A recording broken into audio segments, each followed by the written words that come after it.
ఈరోజు ఆ సిగ్నల్ చాలా రాగా కనిపిస్తున్నావు.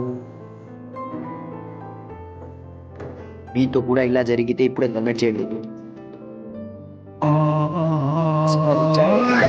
జాగ్రత్త. ఏం చేస్తున్నావురా? ఎవడైనా చేత్తో టీ వడగడతాడా? మరి ఏం చేయమంటావు? టీ వడగట్టేది బాగా కిందకుంది నాన్న. మీ అమ్మ లేదని నీకు పచ్చి చెప్పని చూడు. నాది బుద్ధి తక్కువ. ముందు వెళ్ళరా బయటికి. చచ్చి చక్క తక్కువ వేసాడు.